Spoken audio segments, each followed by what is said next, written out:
بسم اللہ الرحمن الرحیم۔ قوم عاد کی تباہی و بربادی کے بعد عاد بن اوس کے چھوٹے بھائی سمود کی نسل سے ایک طاقتور قوم وجود میں آئی جسے عاد الثانی اور قوم سمود پکارا جانے لگا۔ حجر میں آباد ہونے کے بعد آہستہ آہستہ یہ لوگ پھیلتے پھیلتے مغربی اور شمالی عرب تک پھیل گئے۔ انہوں نے اپنا دارالحکومت حجر کو ہی رکھا جو کہ شہر حجاز سے شام جانے والے راستے پر تھا، جسے آج ہم مدائن صالحہ کے نام سے جانتے ہیں۔ اس وقت کی دنیا کی سپر پاور قوم عاد الثانی یعنی قوم سمود انتہائی طاقتور اور مالدار قوم تھی۔ تاریخی کتابوں میں ان کا قد 40 ہاتھ بتایا گیا ہے۔ ان کی اوسط عمر 900 سے 1000 سال ہوتی تھی۔ اللہ نے ان جیسی قوم دوبارہ پیدا ہی نہیں کی، ایسی قوم کے جس میں کوئی بیماری نہ تھی، لوگ بڑھاپا نہ دیکھتے، نہ ہاتھ پاؤں کمزور ہوتے اور نہ ہی ان کی بینائی میں فرق پڑتا۔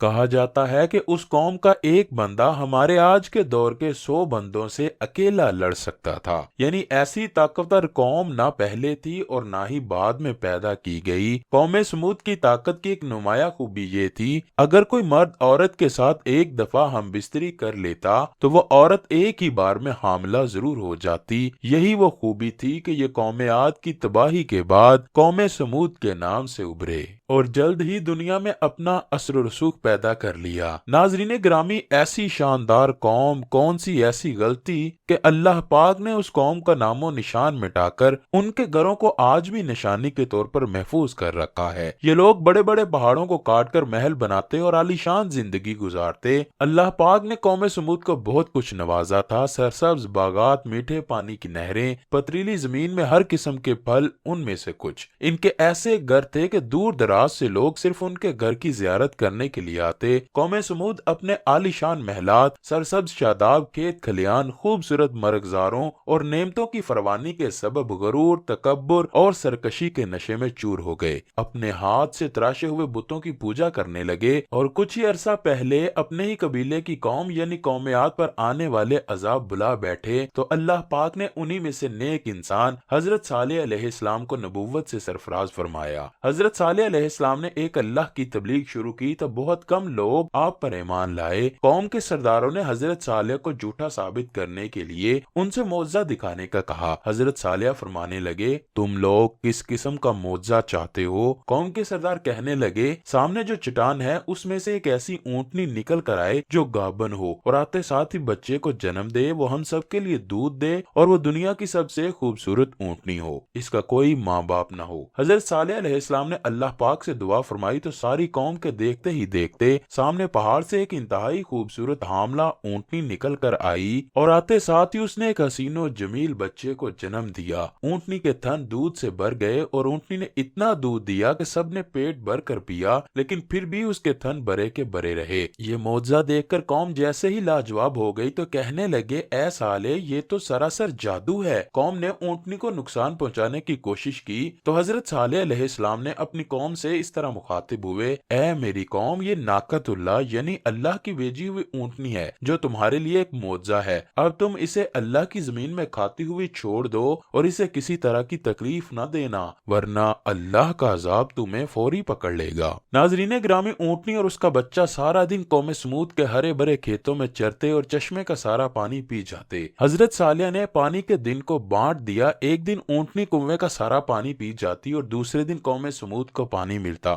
جس دن اونٹنی پانی پیتی اسی دن وہ دودھ دیتی اور دودھ اتنا ہوتا کہ سارا دن اور ساری رات ختم ہی نہ ہوتا۔ اللہ پاک اس کو قرآن کریم میں اس طرح بیان فرماتا ہے، صالح نے اپنی قوم سے کہا، دیکھو یہ اونٹنی ایک دن اس کی پانی کی باری ہے اور ایک معین روز تمہاری باری، اور اس کو کوئی تکلیف نہ دینا، نہیں تو تم کو سخت عذاب آ پکڑے گا۔ کچھ ہی دنوں بعد قوم سمود اونٹنی سے تنگ آ گئی، کیونکہ جس دن وہ پانی پیتی تو اس دن کسی کو پانی نہ ملتا۔ ویسے بھی قوم کے سرداروں نے اونٹنی کو تو حضرت صالح علیہ السلام کا جادو قرار دے رکھا تھا۔ خیر، قوم سمود کی ایک طاقتور سردار کی بیوی صدوق نامی عورت تھی۔ اس کی انتہائی خوبصورت 2 بیٹیاں تھیں جن کی عمر 12 اور 14 سال تھی۔ اس عورت نے حضرت صالح کے بیٹے کو یہ لالچ دیا کہ اگر تم اپنے گھر میں موجود اونٹنی کو رات کے اندھیرے میں قتل کر دو تو میں تمہیں اپنی دونوں بیٹیاں انعام میں دوں گی۔ حضرت صالح علیہ السلام کی اولاد نیک تھی، وہ اس جال میں نہ پھنسے تو پھر اس صدوق نامی عورت نے پوری قوم میں اعلان کر دیا، جو بھی اس اونٹنی کو قتل کرے گا میں اس سے اپنی دونوں کنواری بیٹیوں کا نکاح کر دوں گی۔ قوم سمود کے دو جوان مسدہ ابن دہر اور کیدار بن سالف دونوں نے مل کر اسی رات اونٹنی کو ذبح کر دیا جس رات اس عورت نے اعلان کیا تھا۔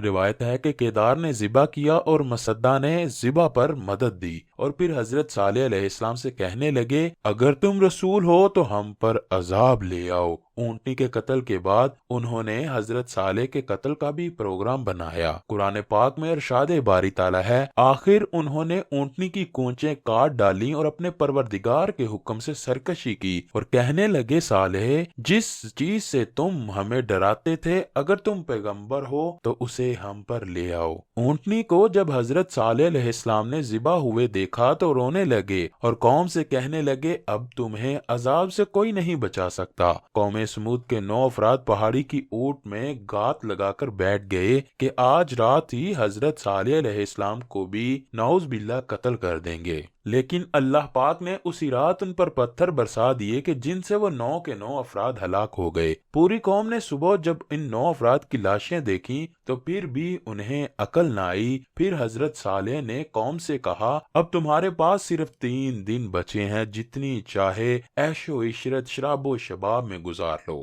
3 دن کے بعد ایک سخت عذاب تمہارا منتظر ہے۔ قرآن پاک میں اللہ پاک فرماتا ہے کہ جب انہوں نے کونچیں اونٹنی کے پچھلے پاؤں کا اوپر والا حصہ کاٹ ڈالی تو صالح نے کہا اپنے گھروں میں 3 دن اور فائدے اٹھا لو، یہ وعدہ جھوٹا نہیں۔ لیکن قوم بے شرم بے حیا ہنس کر کہنے لگے کہ حضرت صالح کا مذاق اڑانے لگے اور ان سے کہا کہ آپ ہی بتا دیں ہم یہ 3 دن شراب میں گزاریں کہ شباب میں۔ حضرت صالح علیہ السلام نے فرمایا پہلے دن تمہارے چہرے زرد ہوں گے، دوسرے دن سرخ اور تیسرے دن کالے رنگ کی نحوست ہوگی تمہارے چہروں پر، اور پھر چوتھے دن تم پر اللہ کا عذاب نازل ہوگا۔ پھر ایسا ہی ہوا۔ تیسرے دن جب ان کے چہرے کالے ہو گئے تو قوم سمود ڈرنے لگی کہ نہ جانے اب کس قسم کا عذاب نازل ہوگا۔ چوتھے دن کی صبح ایک زوردار چیخ آسمان سے نکلی جس سے ساری قوم کے کانوں کے پردے پھٹ گئے، ان کے دل تو جیسے باہر آنے والے تھے،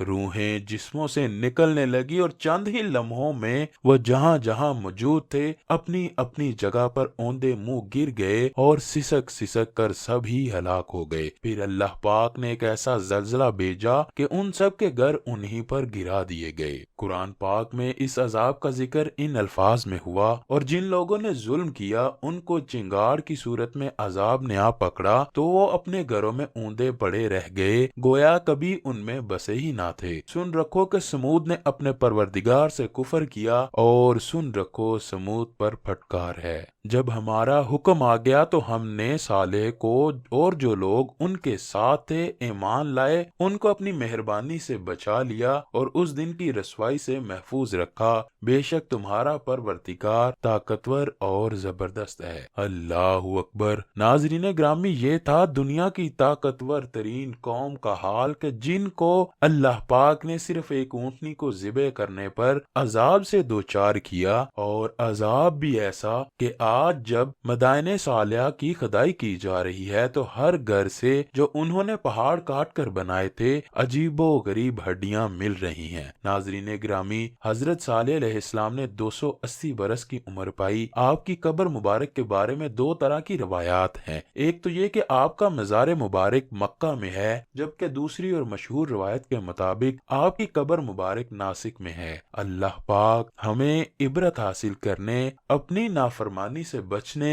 اپنی اور اپنے پیارے رسول صلی اللہ علیہ وآلہ وسلم کی اطاعت و فرما برداری میں زندگی گزارنے کی توفیق عطا فرمائے۔ کمنٹ سیکشن میں آمین لکھنا مت بھولیے گا۔